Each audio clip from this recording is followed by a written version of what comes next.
আসসালামু আলাইকুম রহমতুল্লাহ। সামাজিক যোগাযোগ মাধ্যমে একটা নিউজ, একটা গ্রুপ, একটা গোষ্ঠী বাংলাদেশে হিউজ পরিমাণ ছড়িয়ে দিচ্ছে, যাতে করে বাংলাদেশের মানুষের মধ্যে ভারত বিদ্বেষী, ভারত বিরোধী, ভারতের প্রতি হিংসা, যারা কম বোঝে বা যারা কোনো কিছু ডিপলি ভাবে না, উপর উপর দেখলেই মনে করে বিষয়টি এরকম, তাদেরকে বোঝানোর জন্য একটা গ্রুপ, স্বার্থান্বেষী গ্রুপ, যারা দেশের মঙ্গল এবং কল্যাণের চেয়ে নিজেদের সুবিধা ক্ষমতায় থাকাটাকে খুব বেশি সুবিধাজনক মনে করে বা খুব বেশি উপকারী মনে করে। তারা লিখছে এরকম যে গাজায় গণহত্যা চলাকালে ইসরায়েলকে লক্ষ লক্ষ অস্ত্র গোলা বারুদ পাঠিয়েছে ভারত। এখন দেখেন, তাহলে এই ভারতের সক্ষমতা কি দেখেন। আপনারা জানেন যে বিশ্বের বিভিন্ন দেশে অস্ত্র এবং গোলা বারুদ বিক্রি করে আপনার ইসরায়েল, আর সেই ইসরায়েলকে গাজায় গণহত্যা চালানোর জন্য অস্ত্র দেয়, লক্ষ লক্ষ অস্ত্র গোলা বারুদ দেয় ভারত।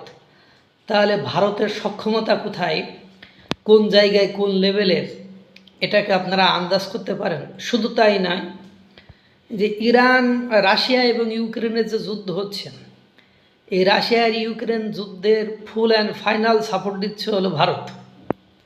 এটা কেউ মানুক আর না মানুক, এটা রাশিয়া ভালো মতো জানে। এখন কেউ যদি এই ভারতকে বিপদে ফেলতে চায়, তাহলে রাশিয়া আর ইসরায়েল কি করবে। ইতিমধ্যে দেখেন বাংলাদেশকে মোসাদ, এখানে হামাসের তৎপরতা চলছে বলে মোসাদ গোয়েন্দা সংস্থা ইসরায়েলের, তারা কিন্তু ওয়ার্নিং দিয়ে বসে আছে। ইতিমধ্যে পাকিস্তানকে ইসরায়েল ওয়ার্নিং দিয়ে বসে আছে, এবং রাশিয়া বলতে যাচ্ছে, বন্ধু, ভারতকে যদি কেউ কিছু করতে চায় তাহলে আমাকে ডিঙিয়ে এসে করতে হবে। দ্যাট মিন্স আপনি ভারতের সাথে কোনো অন্যায় করবেন বা ভারতকে আক্রমণ করবেন, তাহলে আমাকে ডিঙিয়ে এসে করতে হবে। যখন একথা বলেছে, তখন চীনের বাপের সাথ দিয়ে আছে ভারতকে আক্রমণ করে। বলেন আপনি, চীনের 14 গোষ্ঠী সাথ দিয়ে আছে ভারতকে আক্রমণ করে। চীনের 14 গোষ্ঠী সাথ দিয়ে আছে ইসরায়েলকে টপকায় ভারতকে আক্রমণ করে, করবে না। ওই যে যুদ্ধ অস্ত্র বা অস্ত্রশস্ত্র তাক করে রাখছে, ওটা তাক করা পর্যন্তই সীমাবদ্ধ। এর মধ্যে দেখেন, সৌদি আরব কিন্তু ইরানের বিরুদ্ধে যুদ্ধ ঘোষণা করে যুদ্ধের পরিপূর্ণ রূপে উঠে পড়ে লেগেছে, এবং চীন থেকে যে অস্ত্র ইরানে পাঠাতে চেয়েছিল তার জন্য পাকিস্তানের ট্রানজিট ব্যবহার হয়েছে, এই ধরনের কথা পুরোপুরি পাকিস্তান অস্বীকার করেছে। কারণ আমেরিকার গোলাম বা দাসে পরিণত হয়েছে পাকিস্তান, তার পক্ষে আমেরিকার বাইরে যে কোনো কিছু করা সম্ভব নয়।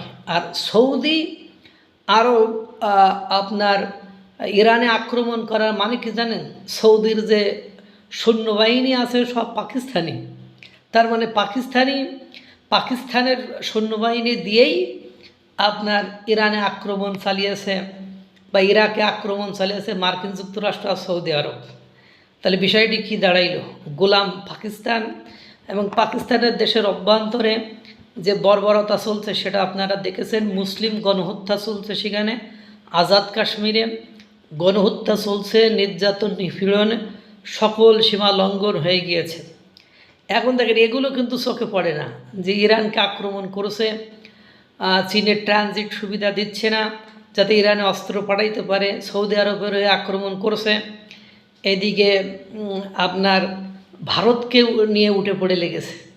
তো ভারতের গায়ে টাচ করে দেখুক না এখন ওই যে পাকিস্তান, আর এদিকে আপনার রয়েছে চীন, এরা মরে যাবে, এরা শেষ হয়ে যাবে, তারপরেও ভারতের গায়ে টাচ করার সাহস এরা দেখাবে না। কারণ ভারতের কোনো কিছু করলে রাশিয়া আর ইসরায়েল একেবারে ছড়াই ফেলবে।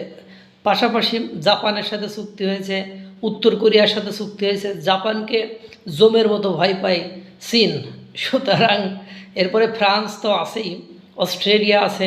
সুতরাং বুঝতেই পারছেন, ভারতকে আপনি যতই ছোট করতে চান, ভারত ছোট হবে না। আর ভারত এমনভাবে ছক সাজিয়ে বসে আছে, তার সাথে তেড়ামি করলে বিপদের কুলকিনারা থাকবে না। আল্লাহ তাআলা সকলকে ভালো রাখুক, সুস্থ রাখুক। আসসালামু আলাইকুম ওয়া রাহমাতুল্লাহ।